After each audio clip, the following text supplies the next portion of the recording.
Tá, bom dia a todos e todas. Bom dia, professor Jacques, Pedro, Justin. É uma honra estar aqui.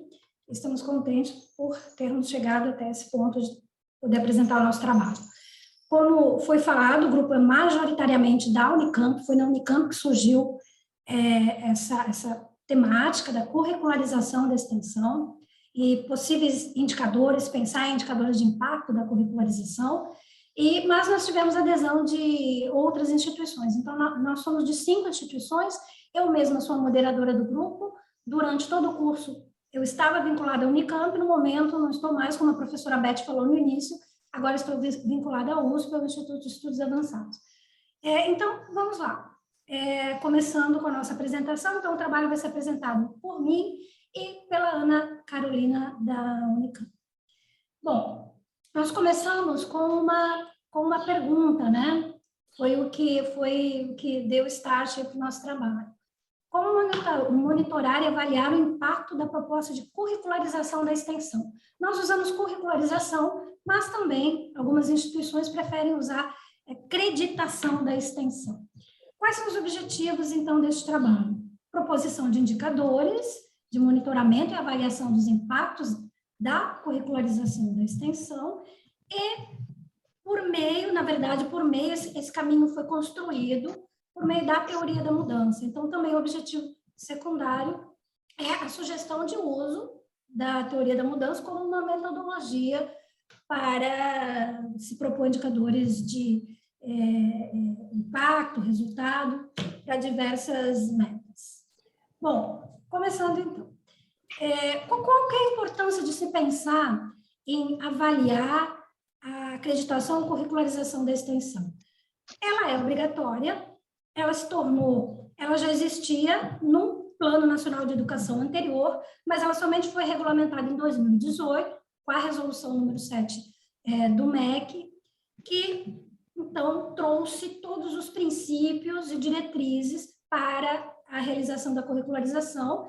E esse percentual de 10% do total de créditos, ele está previsto, então, no Plano Nacional de Educação, e os estudantes, para se graduarem, então, eles precisam cumprir, do total de créditos, 10% como extensão. E qual que é o prazo? O prazo é dezembro de 2022, significa que os currículos, então, a partir de 2023, eles têm, o aluno entra, então, com essa nova exigência de ter que cumprir os 10% de crédito.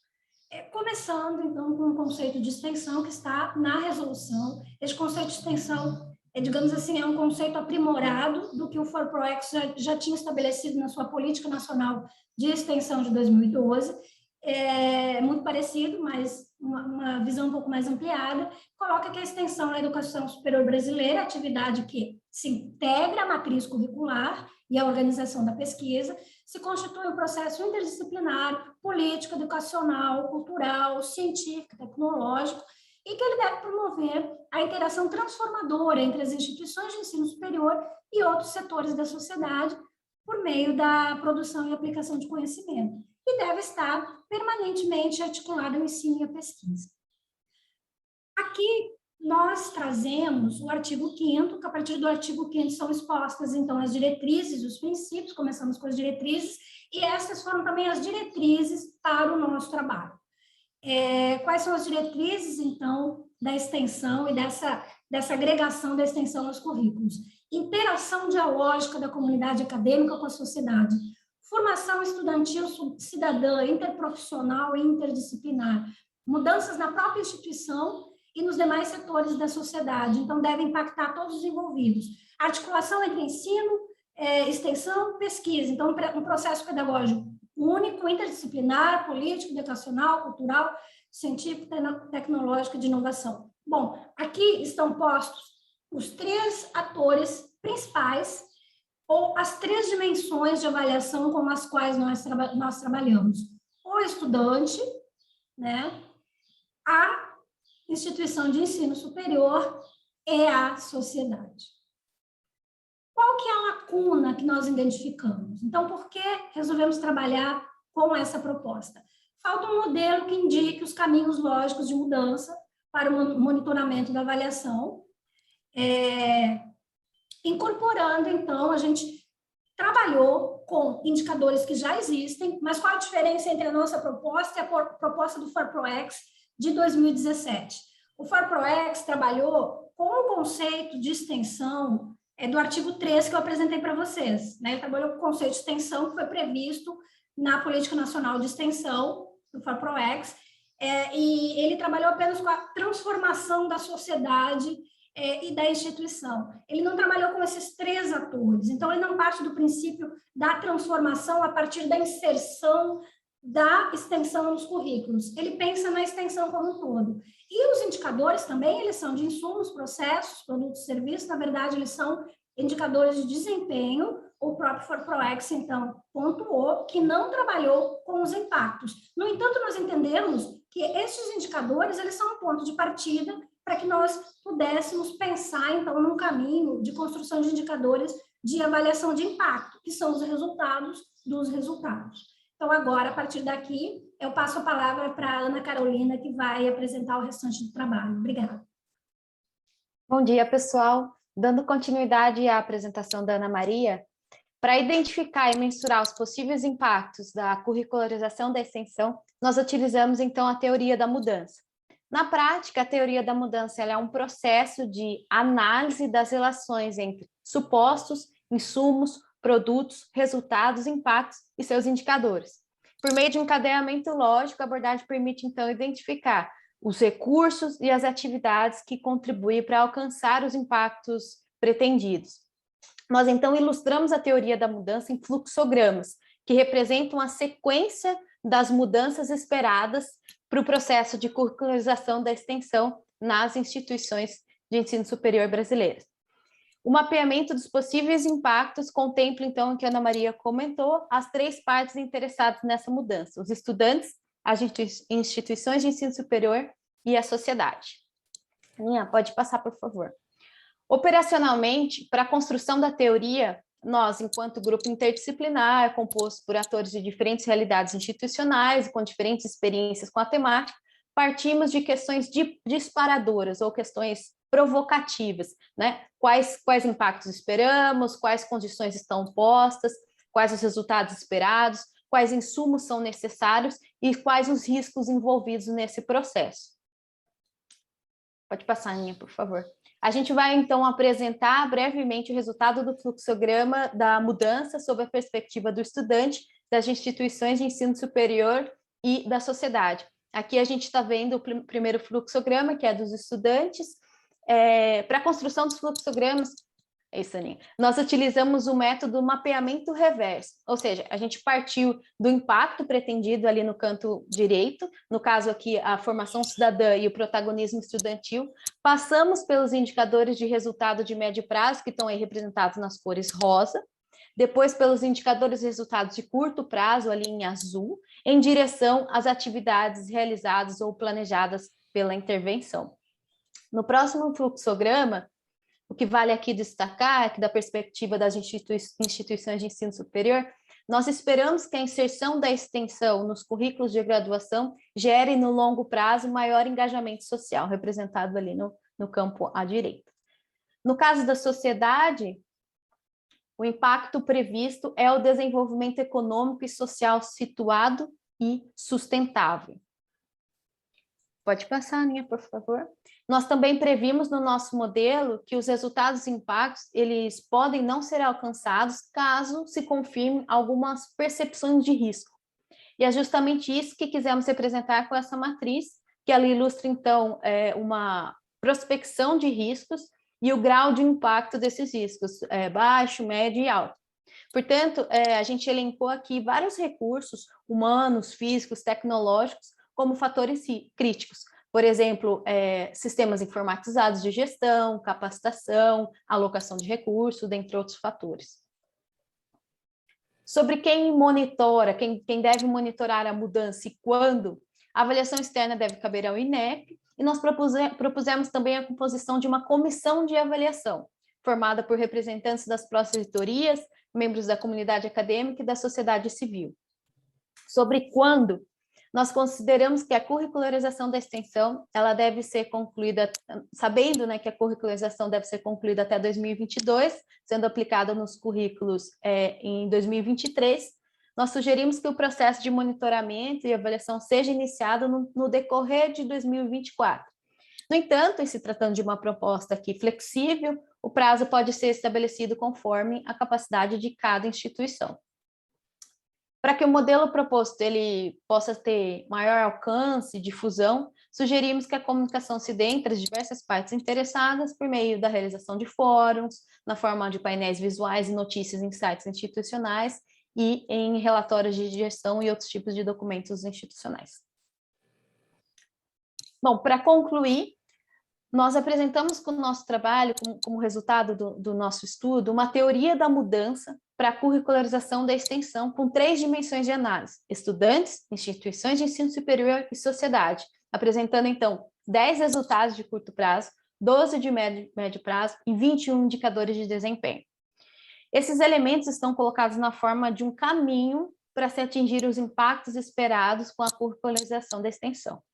Como se trata de um modelo fruto de uma construção coletiva, ele é abrangente e, ao mesmo tempo, flexível, podendo ser aplicado a diferentes objetos de análise e em diferentes contextos institucionais. Fica, portanto, como contribuição do nosso trabalho, o desenho da mudança esperada para a curricularização da extensão. Em nome do grupo, agradeço a todos e a todas pela atenção. Obrigada. Os 2 comentários que eu vou fazer sublinham um aspecto muito positivo dessa apresentação. Em primeiro lugar, a preocupação com os impactos. Os impactos têm muito a ver com um segmento da universidade. Ele não se aplica a todas as concepções que convivem dentro de uma universidade. Mas quando falamos em extensão, não só o impacto é necessário, como também na avaliação da extensão, nós devemos ouvir o destinatário final que está fora da universidade em muitos casos, em como fazer com que esse usuário final, esse beneficiário da nossa extensão, possa se manifestar não só do ponto de vista da qualidade do curso que foi oferecido, mas também do impacto que gerou em mudar o entorno no qual ela ou ele estão atuando. Portanto, os mecanismos de avaliação que estão citados nessa apresentação, existe uma avaliação do modelo, como a Ana Carolina Spati mencionou. O modelo é uma simplificação da realidade, e ela sublinhou que o modelo deve ser aplicado a realidades distintas dentro das nossas universidades. Agora, esse modelo inclui uma avaliação de cada iniciativa, de cada atividade, de cada oferta de atividade de extensão. E aí devemos dar uma importância considerável ao beneficiário, ao usuário final, que geralmente nós não ouvimos tanto. Tendemos a ouvi-lo do ponto de vista da avaliação de um curso, de uma avaliação essencialmente metodológica, mas qual é o impacto que as ações da universidade geram? Essa é uma preocupação que o grupo está trazendo para nós, e isso é altamente bem-vindo. O segundo e último comentário é a implementação. Acredito que quando nós mencionamos que nós estamos construindo uma comunidade pensante, é porque nós gostaríamos que, um ano depois da apresentação do trabalho, possamos voltar, e planejamos fazer isso em 2022 com os egressos do primeiro curso, para saber em que estágio está a implementação da proposta. Nós já tivemos ecos positivos com propostas do ano passado que foram referência em universidades que estiveram repensando a sua avaliação. Agora é preciso que nós vamos dar a oportunidade a todos os autores de trabalho para que daqui a um ano possam apresentar o que foi implementado dentro das suas instituições de vínculo. Com isso, eu queria saber se, dos nossos colegas pesquisadores associados, em primeiro lugar, há algum comentário, uma pergunta, e depois dos demais participantes, fique à vontade para enviar comentários ou perguntas pelo chat, ou, eventualmente, levante a mão e se manifeste. Mas, em primeiro lugar, a prioridade para os pesquisadores associados do Projeto Métricas, se alguém quer fazer uso da palavra. Bem, bom dia, é um prazer estar participando novamente desse projeto. Apresentação muito qualificada, muito boa. É um tema, extensão universitária é um tema que nós precisamos, enquanto gestores universitários, prestar mais atenção no sentido realmente de avaliar os seus impactos, em particular agora com a curricularização. Aparece uma outra dimensão da necessidade de prestarmos atenção no assunto. Queria fazer 2 pequenos comentários. Primeiro, a preocupação com a implementação. Acho que temos que, em cada uma das nossas universidades em que vocês estão envolvidos, encontrar o caminho para implementar, porque este é um assunto absolutamente relevante. O segundo ponto é sobre uma pequena frase dita aí pela Ana Carolina, que é relacionada à questão da avaliação pelo INEP. Eu acho que, enquanto universidades estaduais do Estado de São Paulo, nós deveríamos concentrar a nossa avaliação no Conselho Estadual de Educação e não no INEP. O INEP tem, através dos sinais, uma série de problemas estruturais críticos, que vem se aprofundando na sua criticidade, e nós temos, no âmbito do Estado de São Paulo, a avaliação institucional sendo submetida ao Conselho Estadual de Educação para fins de credenciamento dos nossos cursos, ou recredenciamento e recredenciamento da universidade. Esse eu acho que é um ponto crítico que vocês poderiam talvez aprofundar num momento oportuno, mas acho que isso é muito relevante. O papel dos conselhos estaduais não pode mais ser relegado a uma agência sujeita a ingerências políticas na magnitude que o INEP está sofrendo nesses últimos tempos. Mas eu acho que agora o ponto importante é, em cada uma das nossas instituições, encontrarmos o caminho adequado para a implementação.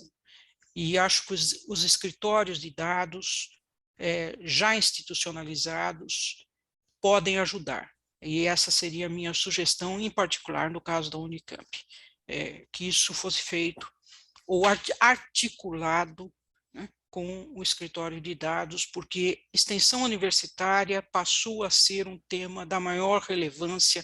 A pandemia nos mostrou isso. Já era, mas ficava meio que submerso aí no conjunto das nossas atividades. Jacques, era o meu comentário. Agradeço muito o trabalho feito e a oportunidade de falar com vocês. Bom dia, pessoal.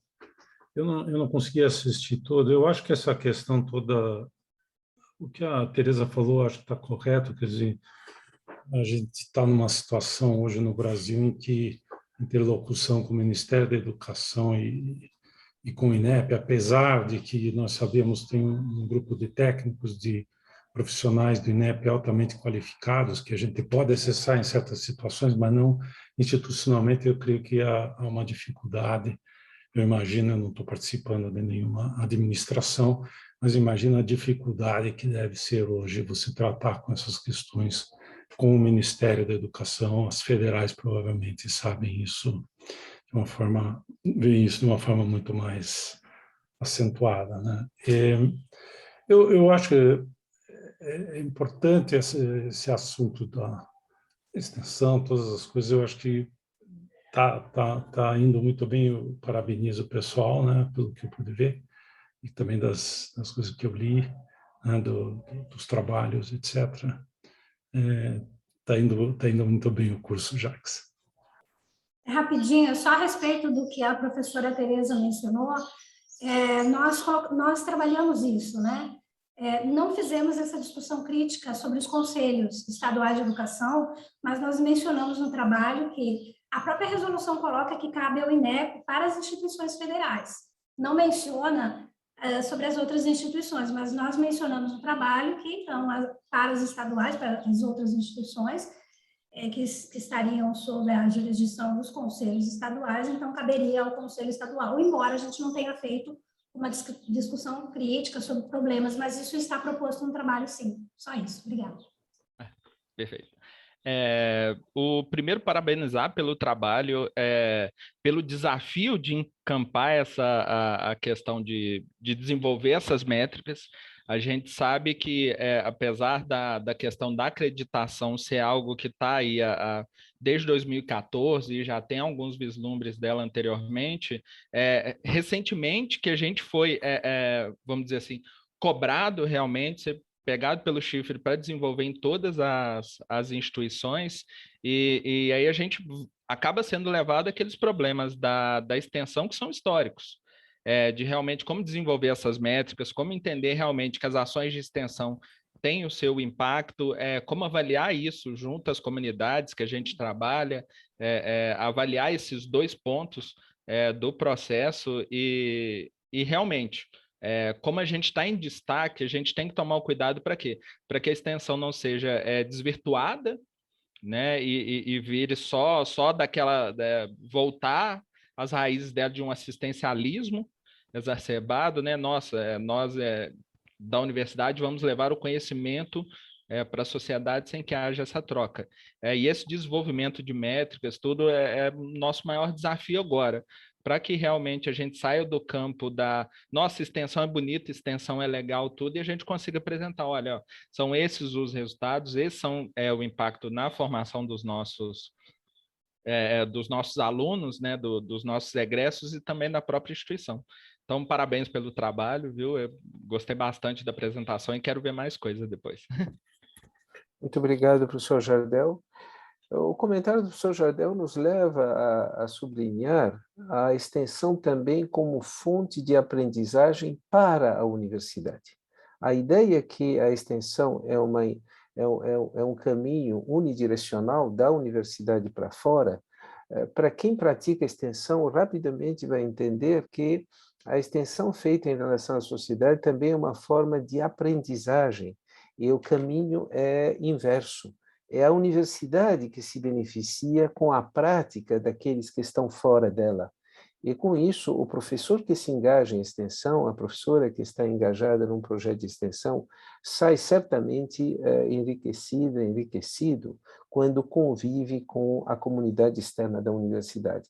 Suas aulas melhoram, sua pesquisa melhora, sua atividade acadêmica melhora, porque a conexão com a sociedade inspira as prioridades que aquela sociedade espera de nós. Claro, nós voltamos às várias concepções de universidade. Nós temos a concepção de universidade que está mais associada às básicas, às humanidades formadoras do cidadão, temos as aplicadas, temos as engenharias, as áreas de solução de problemas, e, portanto, temos que nos respeitar dentro de uma universidade, sabendo que as concepções de universidade têm linguagens próprias, e a universidade terá que respeitar a linguagem do outro para que a universidade como um todo possa responder à sociedade que a mantém. Feito esse comentário, não havendo mais nenhuma outra observação com relação ao primeiro trabalho, eu convido, então, o segundo grupo, agradecendo novamente, na pessoa da Ana Carolina Spati e na pessoa da Ana Jimenez, toda a equipe que preparou e que compartilhou esse trabalho. Bom, eu acho válido fazer uma rápida apresentação do grupo. Nós somos 5 integrantes da USP e uma integrante da Unicamp. Nosso grupo tem como objetivo analisar os indicadores para cultura e extensão, uma análise quanti-qualitativa com base nos ODS. Bom, a Adriana Neves Cruz é assessora de imprensa da Universidade de São Paulo, minha colega aqui na reitoria, a professora Ana Estela Haddad, professora da Faculdade de Odontologia da USP, André Felipe Dutra é doutorando da Faculdade de Educação da USP, tem uma pesquisa relacionada aos rankings acadêmicos, a professora Carolina Munhoz, professora do Departamento de Farmacologia aqui do Instituto de Ciências Biomédicas da USP, João, que sou servidor técnico do Escritório de Gestão de Indicadores de Desempenho Acadêmico da USP, e a professora Maria Helena Baena, professora titular e atualmente dirigente da Faculdade de Enfermagem da Unicamp. Pois bem, eu acho válido fazer uma breve introdução aos ODSs. Eles são 17 e foram projetados para ser um modelo para alcançar um futuro melhor e mais sustentável para todos. Eles foram estabelecidos em 2015 pela Assembleia Geral das Nações Unidas e compõem a resolução da ONU chamada Agenda 2030. Eles foram desenvolvidos numa agenda pós-2015 para suceder os Objetivos de Desenvolvimento do Milênio. Cada um desses ODS é composto por algumas metas e existem indicadores para facilitar o monitoramento e a evolução delas. Eu recomendo fortemente, para quem quiser se aprofundar no tema, acessar o link indicado no slide, sdgs.n.org. São diversos agentes da sociedade que podem participar dessa agenda, empresas privadas, a sociedade civil, governos, a universidade, são alguns desses agentes, e cada uma dessas partes interessadas possuem atuações específicas em relação a esses ODSs. Esse site ele tem uma plataforma online com um extenso material, com livros guias, webinar, de como essas partes interessadas podem atuar em prol desses objetivos, fazendo diagnósticos, monitoramentos. Dentro do site, essas informações estão na seção Partnership. Bom, dado a abrangência de informações relacionadas aos ODSs e também das atividades de cultura e extensão universitárias e o acesso a essas informações, o grupo decidiu fazer um recorte. Foi escolhido o ODS 3, Saúde e Bem-Estar, para uma análise quanti-qualitativa das atividades de cultura e extensão da Universidade de São Paulo. Então, nós fomos à Carta de Ottawa para buscar esse conceito, né? E aí entendemos a promoção da saúde como a capacidade da comunidade para atuar na melhoria de sua qualidade de vida e saúde. E, nesse sentido, a promoção da saúde extrapola o setor da saúde, considerando como condições e recursos fundamentais para alcançá-la a paz, a habitação, a educação, a alimentação, renda. Então, nesse sentido, o ODS 3 ele abrange e está interligado a outros ODSs. E aí vamos à proposta da política universitária em si.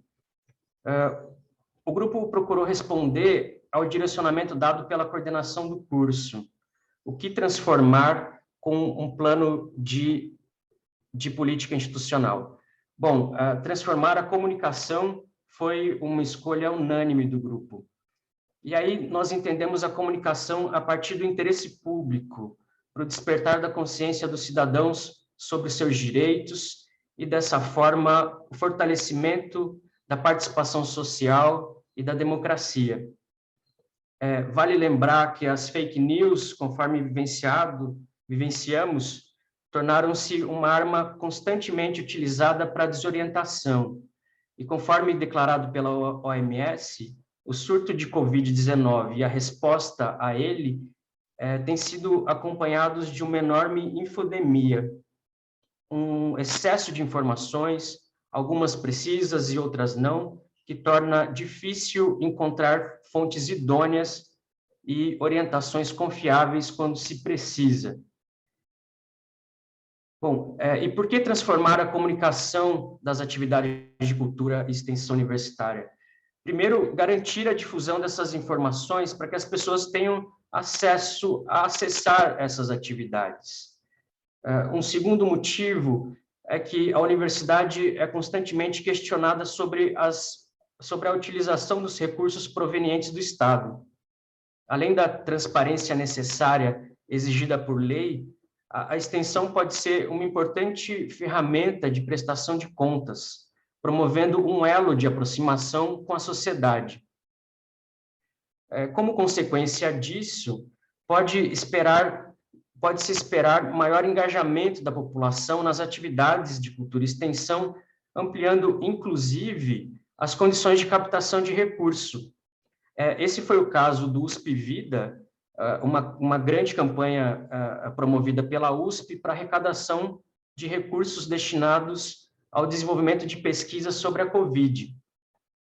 E, como mencionado anteriormente, o fluxo de informação que circula nos nossos aparelhos eletrônicos e com a ampliação da conectividade nos trouxeram novas ferramentas de atuação, novas ferramentas de atuação para as universidades, né? Muitos integrantes da comunidade uspiana, nesse contexto de crise sanitária, tiveram as suas vozes ampliadas pelas redes sociais e mídias tradicionais em defesa da ciência, e, assim, a universidade ampliou a sua visibilidade comunicacional. E quem promove essa transformação? Bom, de início, é necessário localizar os produtos de extensão, de cultura e extensão universitária relacionados aos ODS. Em seguida, é necessário produzir conteúdos de comunicação para a divulgação dessas ações. Então, nós identificamos 3 agentes responsáveis por essa transformação. A STI, que é a nossa Superintendência de Tecnologia da Informação, caberia criar esses instrumentos e filtros nos sistemas corporativos. A Pró-Reitoria de Cultura e Extensão caberia criar uma cultura de ODS na universidade e promover a sistematização de registros tanto nos órgãos centrais da universidade, quanto nas comissões de cultura e extensão universitária dentro das unidades de ensino. Eu peço desculpas. Bom, retornando. Então, a STI caberia criar instrumentos de localizar essas atividades dentro dos sistemas corporativos. A Pró-Reitoria de Cultura e Extensão Universitária caberia criar uma cultura de ODS na universidade e promover uma sistematização de registro, tanto nos órgãos centrais, quanto nas comissões de cultura e extensão universitária, dentro das unidades de ensino. A comunicação social caberia um plano de divulgação institucional dessas atividades, relacionando-os diretamente aos ODS, via suas ferramentas de comunicação. Aqui do lado, nós temos o aplicativo do Jornal da USP, que pode ser uma via de divulgação. Nesse aplicativo, por exemplo, ele contém a Rádio USP, São Paulo, Ribeirão Preto, os podcasts, as matérias do Jornal da USP, colunistas. Bom, e quem monitora e como? O monitoramento das métricas e seus impactos, ele deverá ser realizado pelo Escritório de Gestão de Indicadores de Desempenho Acadêmico, que é o escritório onde eu trabalho. Bom, esse processo de monitoramento, ele já foi iniciado com a coleta e envio de dados para a participação da USP no THE Impact Ranking na edição de 2020 e 2021. Parte das informações avaliadas por esse ranking é encaminhada pelas universidades. E a cada edição, o meu colega César encaminha uma planilha a ser preenchida e, posteriormente, devolvida por todos os órgãos e unidades de ensino da universidade, buscando atividades da universidade que possam se relacionar aos ODS. E é nesse momento que nós estamos agora. Outro exercício que o escritório faz é ir em busca dessas informações de formas variadas. A gente faz pesquisas nos sites institucionais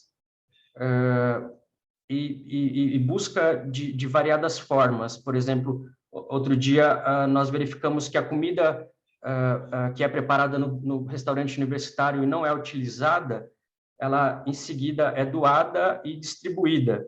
Então, essa atividade, ela se relaciona diretamente ao ODS número 2, que a gente alcançou a 5ª posição global na última edição do ranking. Bom, como comunicar, eu já havia mencionado anteriormente, a comunicação social tem várias ferramentas capazes de difundir essas informações, além das redes sociais que estão sendo inseridas recentemente dentro desse processo de comunicação. Bom, mas vamos aos dados e as atividades que nós localizamos na universidade em cultura e extensão relacionados ao ODS 3. E aí nós buscamos a infraestrutura disponível dentro da universidade relacionada à saúde. Em seguida, nós buscamos o número de ações promovidas, né, a quantidade de ações relacionadas a essas atividades. Nós procuramos também qualificar esses resultados dessas ações e também nós não poderíamos deixar de verificar as atividades relacionadas ao combate da Covid-19. Bom, a infraestrutura da universidade, a universidade ela possui diversos centros de atendimento à população. São 4 hospitais ligados à estrutura da universidade, são diversas clínicas com especialidades odontológicas, serviços de fisioterapia, psicologia, terapia ocupacional, todas elas estão listadas na Carta de Serviços da Universidade de São Paulo. Um produto também do escritório GIDA e do Serviço de Atendimento ao Cidadão, o SIC da USP, num processo de aprimoramento da transparência da universidade. Em relação ao número de atividades, a seção 9 do anuário, ela é composta, do anuário estatístico da USP, é dedicada ao número de atendimentos e serviços prestados à comunidade. Lá estão quantificados e mencionados quais são esses atendimentos. Então, também o acesso ao anuário estatístico também está disponível no nosso site. Bom, a gente procurou também buscar especificidades em relação a essas atividades promovidas. Um edital foi recentemente lançado na Pró-Reitoria de Cultura e Extensão Universitária, relacionando especificamente aos ODS. 93 projetos foram contemplados e 23 relacionados diretamente ao ODS número 3. E ali nós temos alguns exemplos desses projetos. A Universidade de São Paulo também foi uma grande atuante em relação ao combate à Covid-19, e aí nós tivemos pelo menos 3 boletins do Instituto Central do Hospital das Clínicas, da Faculdade de Medicina da USP, aqui de São Paulo, mencionando todas as atividades promovidas pela universidade. Outro site que foi criado pela universidade com informações a respeito da Covid foi o retornoseguro.usp.br, assim como o programa de arrecadação e doação de dinheiro para promover pesquisas relacionadas a essa questão.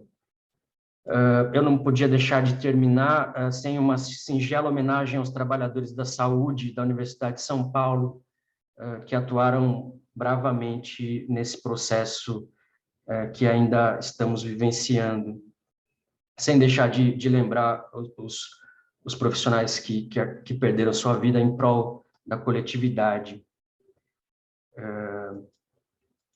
Bom, é isso. Eu agradeço a atenção de todos e enfim, gostaria de compartilhar a palavra com meus colegas também. Primeiramente, desculpa o ambiente informal aqui, eu estou fora de casa, tá? Tive que arrumar um lugar aqui para conseguir contribuir. Gostaria de fazer um pequeno comentário, professor, inclusive no sentido da sua fala anterior, destacar que a comunicação da extensão, ela também é um processo de aprimoramento do serviço de extensão. Então, não se trata apenas da transmissão daquilo que nós já fazemos, mas da avaliação junto à sociedade civil e à comunidade daquilo que nós fazemos, né? Então, eu acredito que a professora Maria Helena, no nosso grupo, destacou a importância, por exemplo, de avaliar junto às populações atendidas a qualidade dos serviços prestados. E eu acho que hoje a gente tem muitas iniciativas individualizadas. Então, projetos específicos de extensão avaliam a satisfação, vamos dizer assim, do usuário. Mas talvez nos falta uma avaliação mais sistêmica do conjunto de projetos que a universidade utiliza e de como a sociedade tem recebido esses projetos. Então, era só uma contribuição no sentido como o nosso grupo observou a importância da comunicação não apenas na transmissão daquilo que nós já fazemos, e isso é importante, sobretudo em meio à disseminação da desinformação que vivemos, mas também para a qualificação e aprimoramento das nossas próprias atividades de extensão. Muito obrigado, André Martins. Ia ser um dos comentários que eu ia fazer. E nós temos hoje instrumentos muito apropriados, que é o monitoramento das redes sociais, porque através das redes sociais temos condições de saber como o nosso usuário, o nosso beneficiário, nesse extraordinário conjunto de serviços que uma universidade pública presta, como acompanhar essa atitude, essa resposta, essas expectativas, essas demandas, e a partir nós nos sintonizarmos melhor com a sociedade que nos mantém. Muito obrigado. Eu vou passar a palavra à professora Ana Estela Haddad e depois farei os comentários complementares. A professora Ana Estela é uma das coautoras desse grupo que acabou de apresentar pelo João Vitor e comentado pelo André Martins. Professora Ana Estela, a palavra é sua. Muito obrigada, professor Jacques. Bom, eu queria só fazer alguns complementos. Primeiro, parabenizar o João, que representou muito bem o grupo e que teve um papel muito estratégico e importante ao longo de todo o trabalho. Todos foram muito participativos. Eu acho que a gente conseguiu, não nos conhecíamos, mas nos entrosamos muito bem, todos participaram muito da discussão. Complementando um pouquinho a colocação do André, a sua, e também fazendo um vínculo com a apresentação anterior, que foi brilhante também,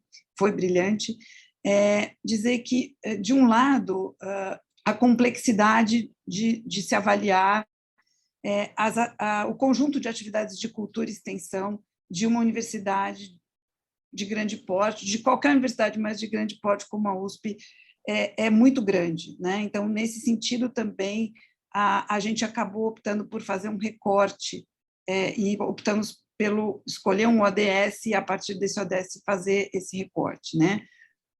E, ao mesmo tempo, fazendo uma ligação com uma colocação que o professor Jardel fez, que eu acho que foi muito relevante.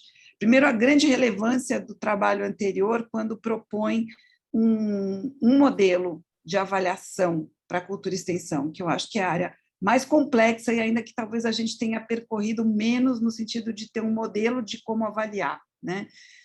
E, ao mesmo tempo que é importante ter um modelo, é complexo pela abrangência que as atividades de cultura e extensão têm, mas também pela sua natureza, que é muito diversa da natureza da pesquisa e do ensino, e que envolve, muitas vezes, inovações que, se a gente fizer um instrumento muito engessado, pode reduzir o olhar e não captar a abrangência daquilo. Então, é complexo, por isso também trabalhar com o quanti-qualitativo talvez seja importante, né? De qualquer maneira, e a outra coisa que eu queria colocar é que, apesar da gente ter tentado trazer esse aspecto da comunicação, eu acho que a gente tem também a compreensão da imensa complexidade que se já era antes do advento das redes e da cultura digital, ainda mais agora, criar um modelo, poder ter uma estratégia de comunicação é uma coisa extremamente complexa, né? Não é automática, não basta ter as informações, não basta ter tudo sistematizado, é muito complexo, mas, enfim, a gente entende que é importante. Então, só agradecer pela oportunidade, pelo aprendizado enfim, pelo percurso durante o curso e com esse grupo, que foi muito bom e muito rico. Obrigada. Obrigado, professora Ana Estela. O tema que a professora Ana Estela traz é a complexidade, que deve ser enfrentado dada a diversidade de áreas. A área que a professora Ana Estela integra, que é a área da odontologia, por exemplo, tem especificidades totalmente distintas de outras áreas da saúde. E, a partir daí, existe a necessidade de criar o que o grupo está propondo, é uma prioridade. A prioridade é a cultura da comunicação interativa entre um dos serviços de extensão da sociedade e a comunidade que é servida por ele. Essa cultura não é centralizada numa pró-reitoria ou numa reitoria ou mesmo na diretoria de uma escola.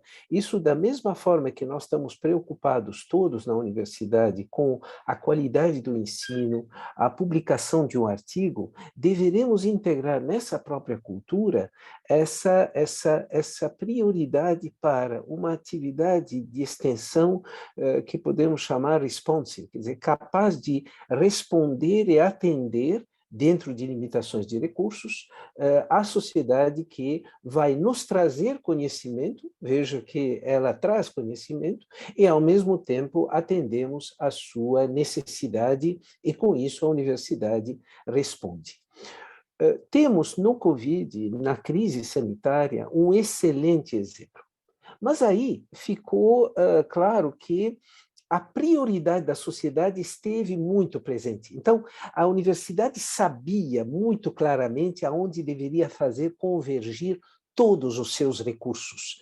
E se demonstrou na universidade pública a capacidade de responder a uma demanda clara, explícita e convergente. Quando voltaremos, ou quando seguiremos para a nova era, nós voltaremos a uma situação de demandas múltiplas. Mas o que esse grupo nos apresentou é a ideia da prioridade. Quando escolheram um ODS, nos ajudam a dizer o seguinte: por maior que seja a universidade, nós não vamos poder tratar do 17 Objetivo de Desenvolvimento Sustentável. A universidade tem que escolher, talvez 3, 4, 5 ao máximo, partindo da premissa que cada ODS ele tem interações com os outros. Quando o João Vitor apresentou o ODS de saúde, ele mencionou a geração de emprego e renda, que é o ODS 8. Então, o fato de escolher 3 ou 4 ODS não significa que nós abandonamos os outros, e que nós partimos de um foco que é muito caro para a Universidade de São Paulo, porque na sua Praça do Relógio tem a famosa frase: no universo da cultura o centro está em toda parte. Portanto, todo o ODS é um centro para os demais. Agora, para finalizar, eu queria fazer 2 comentários à excelente apresentação do João Vitor e, em seguida, abrir a palavra a quem quiser dela fazer uso. O primeiro comentário tem a ver com a palavra curadoria. A curadoria é uma curadoria de conhecimentos e não uma curadoria de informações. O dado é transformado numa informação, a informação em conhecimento, e quando integramos no conhecimento valores, geramos a sabedoria, o wisdom.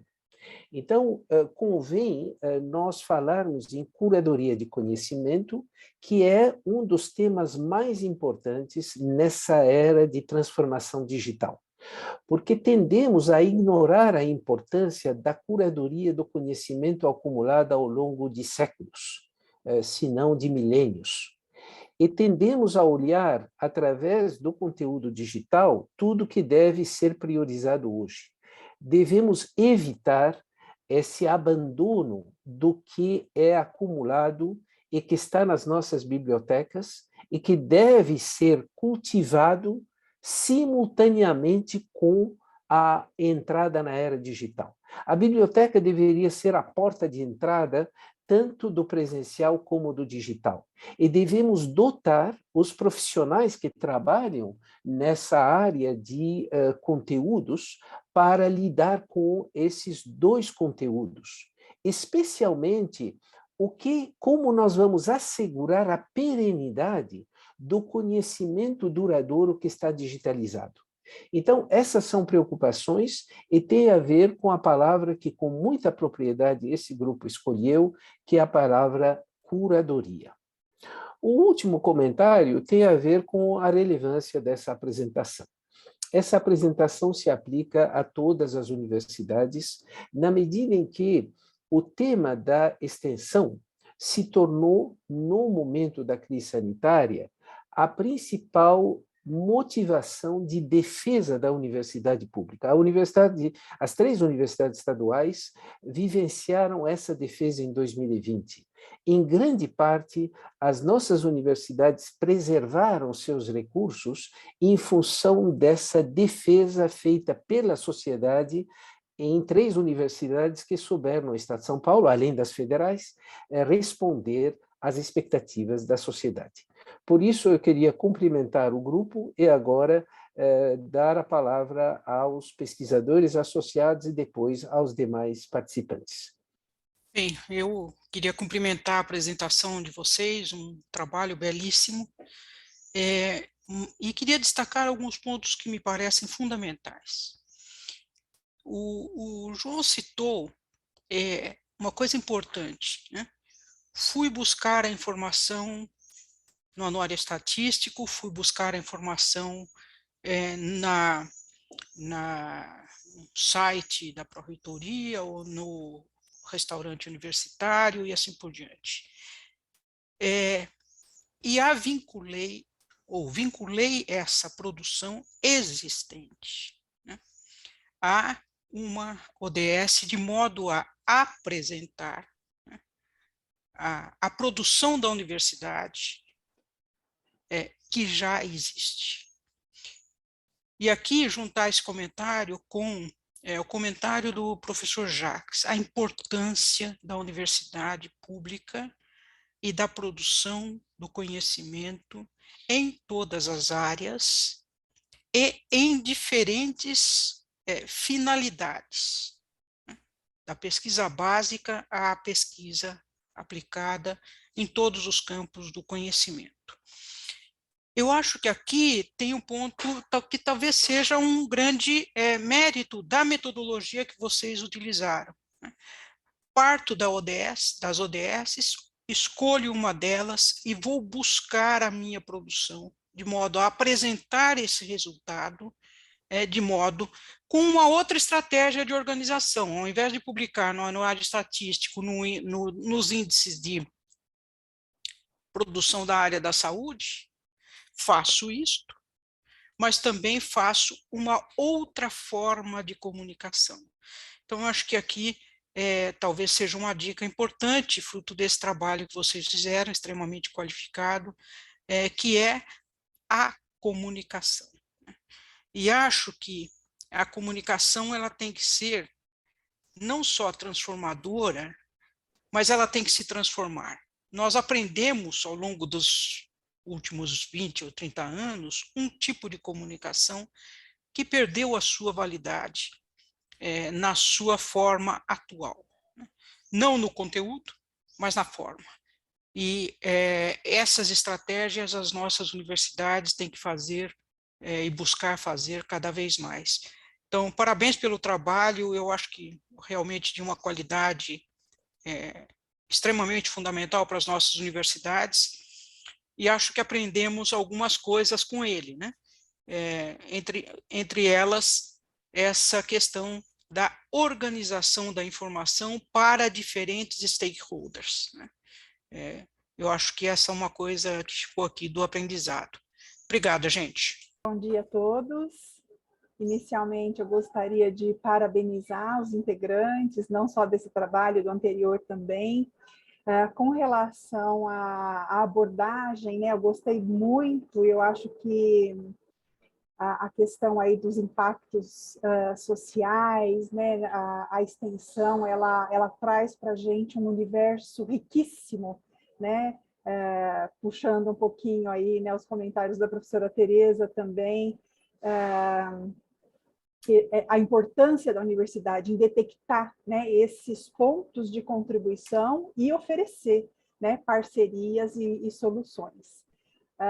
Queria apenas adicionar aí um pouquinho mais de complexidade, né? A professora Ana Estela já falou um pouco da complexidade, o professor Jacques também, e assim, a minha vivência, né, na Unesp, uma universidade que é distribuída, né, por todo o estado de São Paulo, sempre nos remete, né, a verificar e explorar, né, de uma maneira aí interessante, importante, as peculiaridades regionais, né? Então, para cada uma das cidades que abrigam os campos da Unesp, nós temos aí um conjunto, né, de especificidades que traz uma complexidade e um potencial de contribuição também bem interessante, né, para a universidade. Eu acho que esses temas dos ODS, né, eles têm norteado de uma maneira aí muito estimulante, né, todas essas possibilidades de contribuição da universidade e essa questão da regionalidade, né, o quanto cada região no estado de São Paulo e, obviamente, né, para outras localidades do Brasil também, nos brindam, né, nos enriquecem em termos de buscar, né, soluções aí que sejam específicas e explorando o potencial, né, de cada localidade no estado de São Paulo.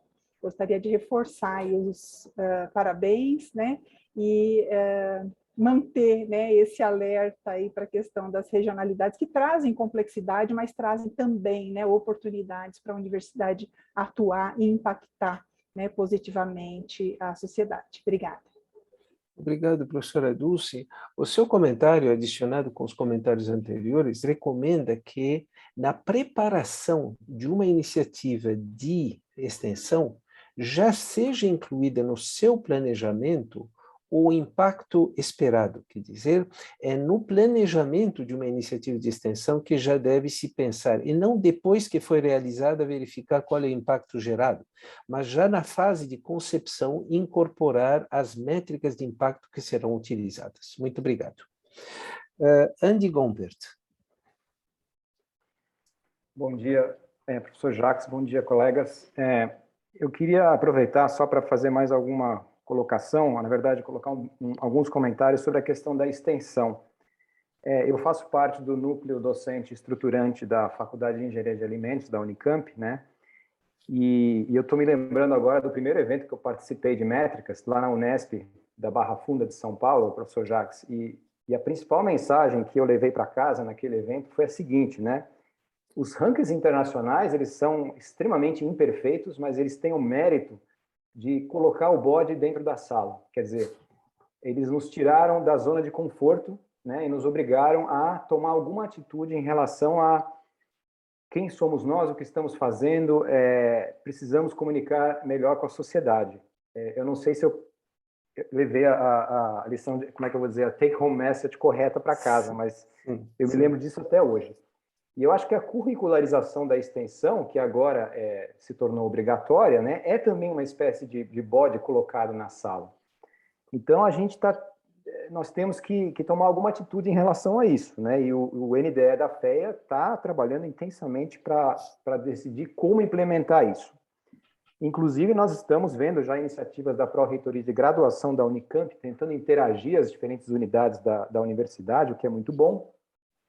Mas os 3 comentários que eu queria fazer são os seguintes, né? Eu acho que nós vamos ter que aprender a ouvir melhor a sociedade, porque nós não temos esse costume, né? Então, inclusive, existe uma proposta no nosso trabalho de incluir representantes da sociedade civil nas comissões que vão discutir e avaliar o andamento das coisas, porque nós temos o hábito de ter comissões somente com membros da academia, e eu acho que isso é um viés, e um hábito que a gente tem que precisa talvez ser quebrado, né? Então, nós precisamos aprender a ouvir.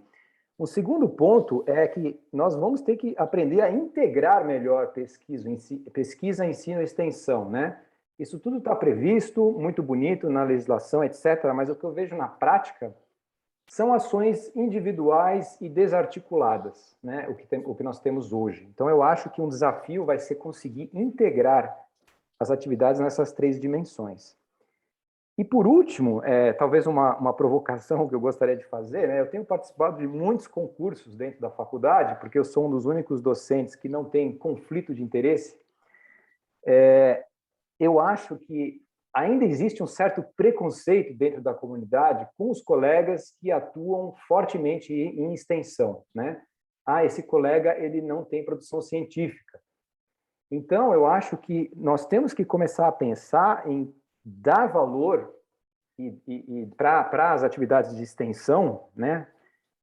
Na hora de contratar docentes, na hora de promover docentes. Enquanto isso não se tornar uma realidade, eu acho que a extensão vai continuar tendo um papel talvez secundário, não sei se essa é uma palavra boa, o que nós precisamos mudar, né? Inclusive, nós precisamos repensar, será que todos os docentes precisam necessariamente atuar nas 3 frentes, ou nós podemos nos organizar para ter alguns docentes fazendo isso, alguns docentes fazendo ensino, alguns docentes fazendo extensão, prioritariamente, né? Mas que tudo isso seja devidamente reconhecido. Então, acho que era isso que eu queria comentar, né? E provocar um pouquinho aí a audiência, e muito obrigado pela oportunidade de fazer parte desse grupo de discussão aqui tão interessante. O senhor conseguiu provocar, sim.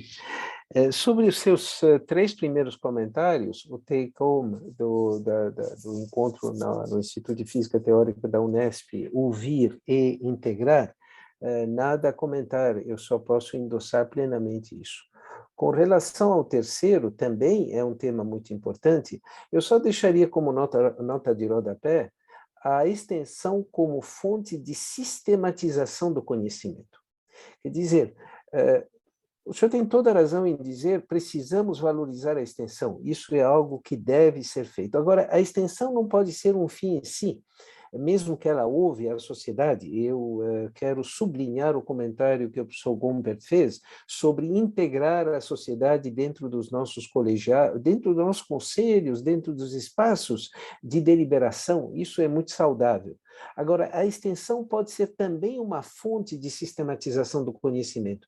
É por isso que, na hora de apresentar um projeto acadêmico, o professor pode constituir-se numa pessoa mais engajada em extensão, desde que a extensão seja também uma fonte de sistematização de um conhecimento que poderá chegar à sala de aula. Não, é o início de um debate que já está ocorrendo na universidade, mas que o professor Gombert nos recomenda aprofundar no âmbito do projeto Métricas. Muito obrigado, professor.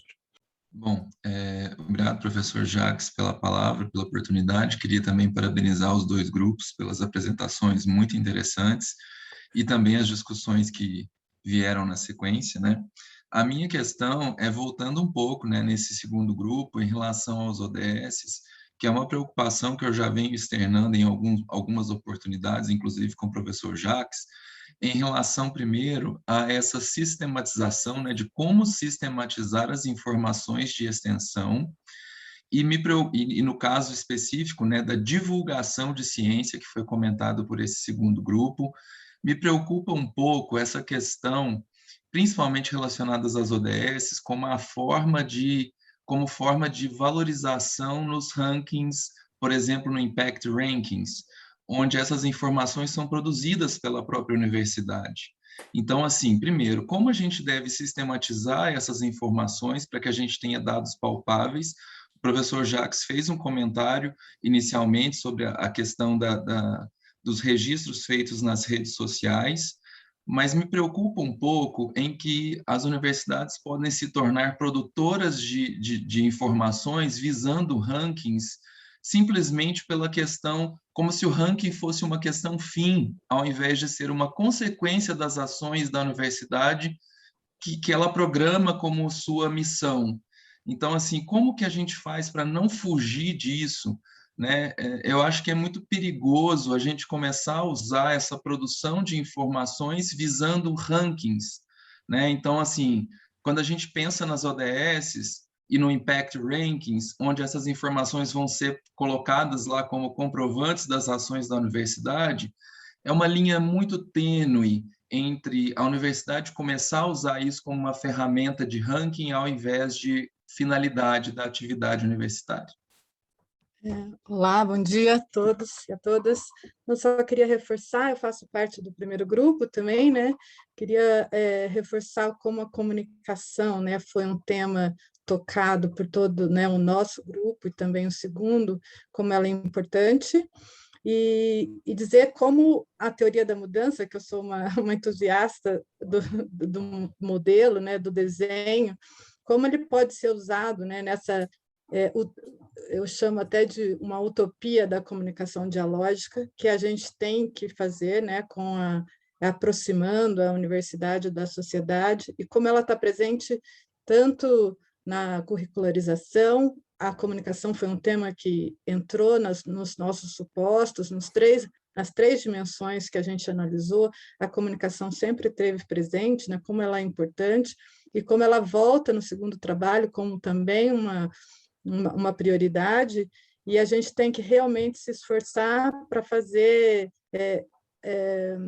encontrar modos de avaliar se a gente está fazendo essa comunicação correta, né? Eu falo isso de um lugar privilegiado, porque eu estou no curso, eu cheguei ao curso justamente porque eu estou desenvolvendo minha tese, né, num modelo de avaliação e monitoramento da comunicação pública de ciência e tecnologia, e sei dessa complexidade, que é a segunda palavra, né, que tocou os dois trabalhos, né, tanto nós como o segundo, e a teoria da mudança, a justificativa para o uso da teoria da mudança é justamente você usar esse modelo de encadeamento lógico quando os temas têm essa complexidade, difícil de mensurar. Né? Então, é só essa defesa, esse reforço que a gente não teve tempo, né, de focar em algum ponto específico dos nossos fluxogramas, porque o tempo era curto, mas eu gostaria de dizer que, no nosso caso, também a comunicação estava sempre presente. Muito obrigada pela oportunidade, professor e todos os colegas.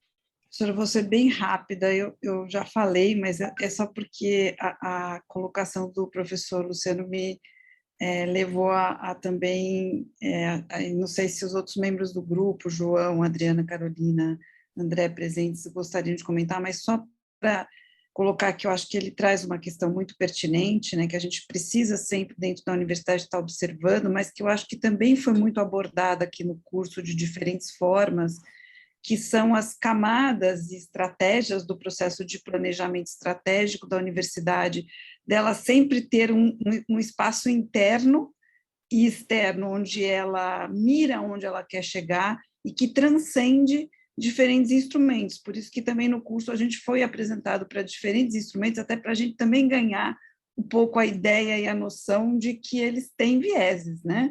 E aí eu queria, ao mesmo tempo, também colocar um pouquinho que outros instrumentos, por exemplo, quando a gente tem um plano de desenvolvimento institucional, quando a gente tem da instituição, quando a gente tem um projeto pedagógico de curso que é construído de forma participativa e com aderência à característica do corpo docente e da comunidade onde aquela universidade está inserida, né? Então, aspectos locais, regionais, não só internacionais, que são considerados individualizando aquela instituição, e aí nesse aspecto eu também queria ressaltar que os sinais, o Sistema Nacional de Avaliação, em que pese na prática a gente ter, no momento, um contexto político adverso, eu acho que na sua concepção ele traz também esse aspecto de contemplar as individualidades das instituições e a diversidade do sistema brasileiro, que é riquíssimo, né? Então, eu acho que, de fato, a gente, como sistema de educação superior, seja no estado de São Paulo, seja no país, tem uma potência, uma diversidade, um patrimônio que a gente precisa preservar, e acho que esse curso contribui muito para isso.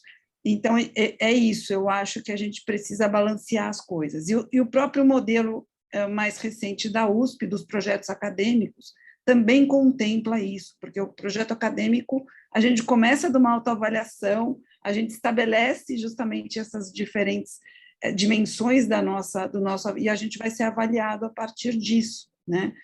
Então, só para contribuir e dizer sempre é relevante essa preocupação e eu acho que a gente, enfim, está caminhando nessa direção. Muito obrigada. Muito obrigado, professora Ana Estela. Eu sigo nessa mesma trilha, professor Luciano, no sentido de sublinhar as limitações e a utilidade das UTS. As limitações foram claramente colocadas. A autodeclaração.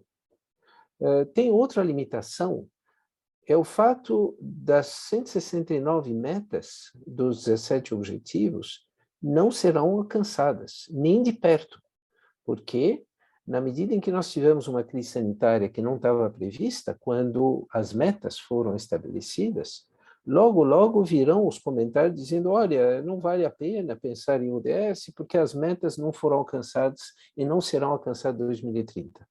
Nós entendemos, eu acho que fazemos parte dessa comunidade, que os UDSs têm um papel estruturante. Eles projetaram para fora as universidades. Quer dizer, quando se colocou a questão de fome zero, empregabilidade, a questão da saúde, que foi sublinhada pelo grupo 2, nós oferecemos a uma instituição a possibilidade de ver a expectativa da sociedade. E esse é uma contribuição incontornável. Para finalizar, e isso se aplica a todos os grupos, nunca a intenção é colocar a comparação internacional como objetivo. O objetivo é fazer com que a nossa instituição seja hoje melhor que ontem e amanhã melhor que hoje. Essa é a cultura que nos une nessa comunidade dedicada a métricas e indicadores.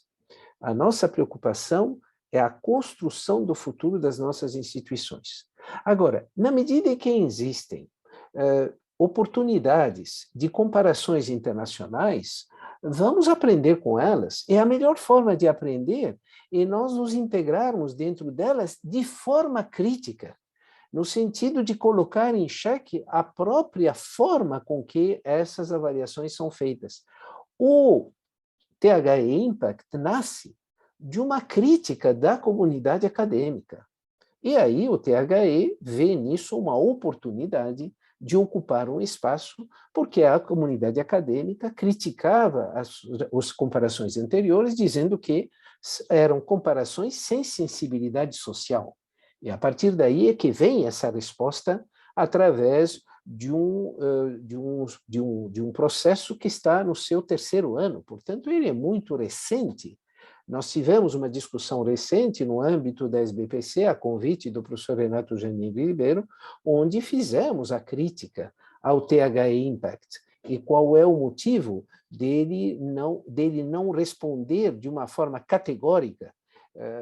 No último ranking, nós tivemos a possibilidade de ver universidades sediadas em países que têm pouco respeito para a equidade de gênero e, a partir daí, tiveram uma posição destacada dentro desse ranking no UDS que tem a ver com igualdade de gênero.